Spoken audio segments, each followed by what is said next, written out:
Hi, it's Caleb and Jude from Brownells, and in today's video we're just going to be doing a basic, like super basic handgun drill that really just reinforces the fundamentals for new shooters.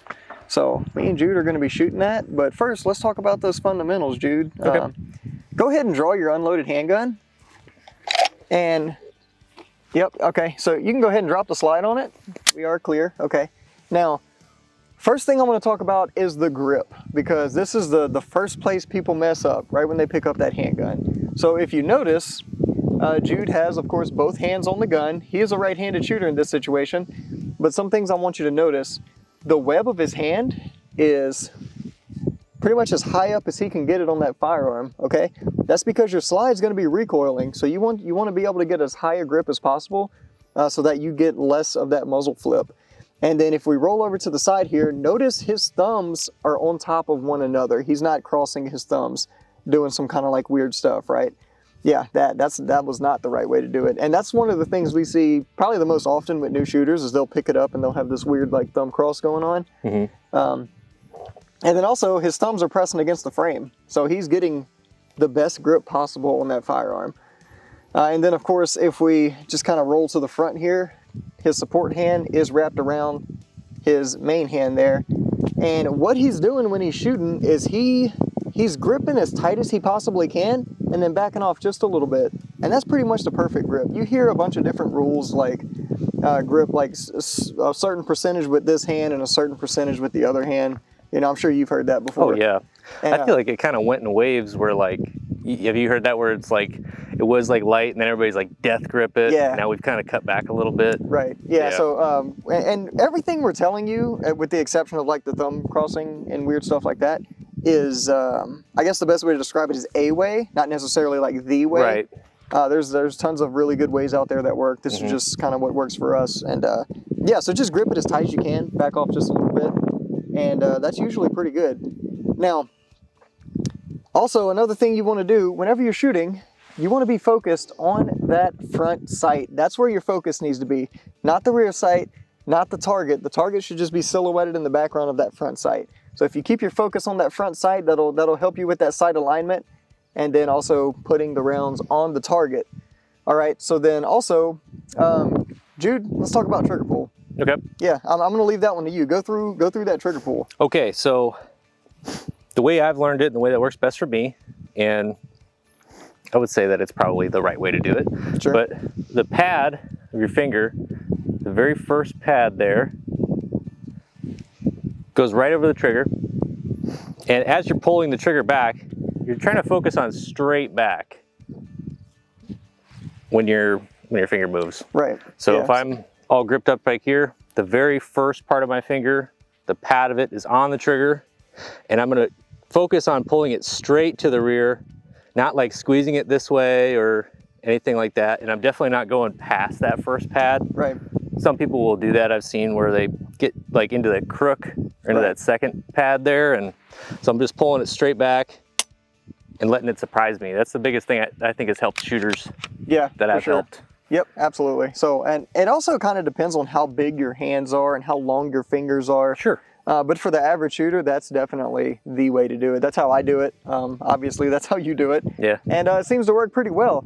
So with this drill we're about to shoot, what we got a paper target pasted up, right, with just two. I mean, you can do this. This is way better than just going out in your backyard and shooting piles of garbage, because you're just reinforcing bad habits. So we just got a target set up here. We're gonna be shooting at a dot in the middle from pretty close up. And we're just gonna establish those fundamentals by just getting a good shot group, which is gonna be great. So I'm not used to shooting red dots on handguns. So this is gonna be great practice for me, because I am absolutely terrible with handgun red dots. So Jude, we'll let you shoot it first. So what he's gonna do, he's gonna roughly, it doesn't have to be perfect, but roughly 5 yards, and just put like a 5-shot group on the paper.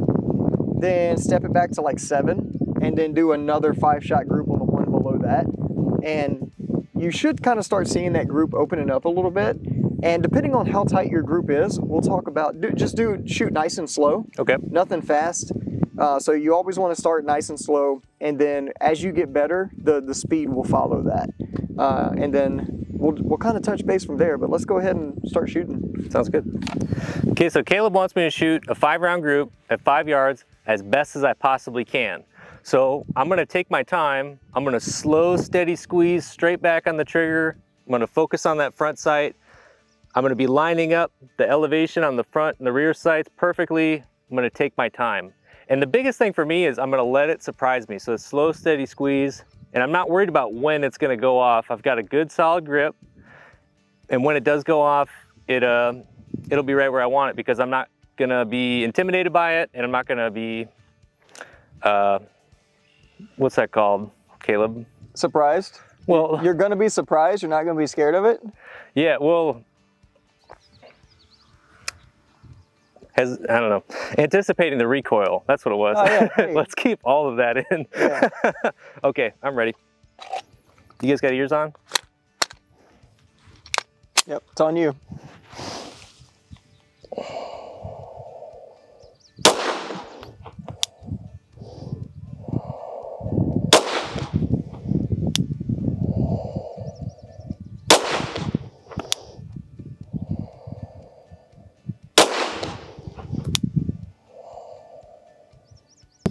Can you already kind of see like a pattern forming? Yeah, so it looks like you hit it maybe twice. I don't know where your other shots went. Yeah. No, I'm kidding. Right. So that's Jude's 5-shot group. Nice, and that's what we want to see, right? So usually, if you're new to this, you'll see some shots going here, there, you know, wherever. Whenever you start anticipating that recoil, what you're doing is you end up dipping that muzzle down, which Jude obviously did not do. But that's when you end up with shots down here. So that's how you know what you're doing wrong, right? So when you end up with shots down here, you're probably flinching a little bit. So that's what you need to work on. When you end up with shots way over here, that's probably your trigger pull. So if you end up with shots stringing horizontally, you know you need to be more mindful of that trigger pull. And if you just got stuff all over the place, you know you need to work on your sight alignment, right? So what we're going to do now is we're going to back it up a little bit further and see how you do a few steps back. Sounds good. All right. Okay, same deal. 5-shot group, nice and easy.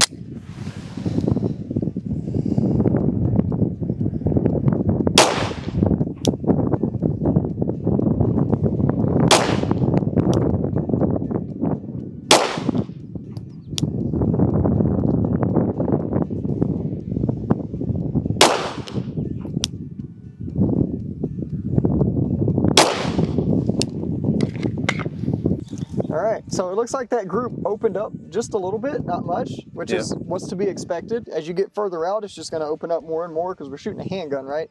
But that's really good, Jude. Thanks. And kind of, so what most like professional, like competition shooters or, you know, defense instructors, all that stuff, what they'll tell you if you're shooting a group like this is to go faster.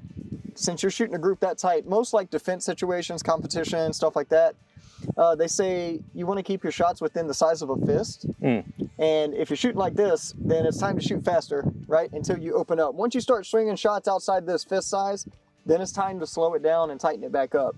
But yeah, you're ready to go fast. Yeah. That's what I see. Yeah, for sure. I think, I don't know, you know, there's always places to improve on. Sure. This is obviously, I mean, I'm really happy with it. Oh yeah. But if I'm aiming dead center and I've got a couple going left, and I did feel it, like, because we were talking about it, it's in my mind. I'm like, right. When I started shooting, I could definitely feel myself kind of tweaking left a little bit. Yeah. So it's just something I got to work on, but I'm not like upset about it. Oh yeah, absolutely. No, that's good shooting. This is what you want to look for. Like I said, if you have shots stringing down, stringing left, right, you know what you need to work on. And yeah, once you start shooting like this, then it's time to pick up the pace, start shooting a little bit faster. So. Okay, so that's my group when I was taking my time, slow, steady squeeze every time. But like Caleb said, we're going to speed it up a little bit. This is as fast as I comfortably feel like I accurately can. Let's see what happens.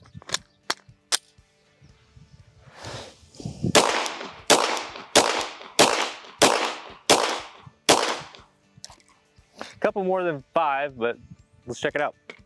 All right, so still a pretty dang tight group, definitely within the fist size, right? Nice. And you fired 7 rounds. I only see three out of the middle here, so you still shot a super tight group. which is great. So that's perfect. That's what we're looking for. That's exactly it. Thanks. And competition or self-defense, these are all hits. Oh yeah, big time. All day long. Big time. So that's excellent. So yeah, and when you're speeding it up, you don't want to be outrunning your front sight, right? You want to make sure you're watching that front sight get back on the target. So once that front sight's back on target, that's when you know you can shoot again. Oftentimes, you know, you see people trying to shoot fast. They're just banging that trigger. The gun's just, they're stringing shots all over the place. Right. But no, yeah, go ahead. To that point, Caleb, something that you said earlier that is really, this is why, is like, you know, don't death grip it. Don't too loose of a grip it. You want to get tight, come off a little bit, because it's kind of like free floating a barrel, where the gun's gonna move and then it's gonna return. Right. And you're kind of timing it. And that's helped me a lot for sure, because I'll shoot, the gun's gonna go up, it's gonna flip, and then it's coming back, and then I'm ready again. Yeah, and to that point as well, I'm glad we're getting into this, but when I first started shooting handgun a lot, like I noticed I would fire 3 or 4 shots and I felt I was having to readjust my grip. Right, yeah. And that's because I wasn't gripping the gun tight enough. Once I started getting that grip locked down, I mean, I could shoot until I have to reload, you know, and then the grip's just back again. So that's what you want to look for. If you find yourself having to readjust your grip every time you fire a few rounds, then you have an improper grip. You're either not gripping it tight enough or you're just not in the right place. Try adjusting that support hand a little bit and go from there. Yeah, one more thing on that too is if you're having that same problem like I've had before, you might just have too big of a grip. You know, that's happened to me before, and I was able to just swap out the grip module for a smaller one, which is great. Right. But yeah, no matter what I was playing with, if the grip's too big, you might still have that issue. Yeah, and if your gun doesn't have a modular grip setup, then I mean it's time to maybe shop for a new gun. Oh no. And honestly, if that gun doesn't fit you comfortably, that's just the nature of the beast. Not every gun fits every hand perfectly, which is why there's so many different makes and manufacturers and all that stuff. You can still get great results with a gun that's maybe not perfect. Yeah, absolutely. But yeah. All day long. So yeah, that's all there is to it. If you have any questions or comments or anything you'd like to add, feel free to post them down below. As always, if you need help with anything for any reason ever, feel free to give us a call on the tech line. We'll be happy to help you out. Thanks for joining us, and we'll see you next time. See ya.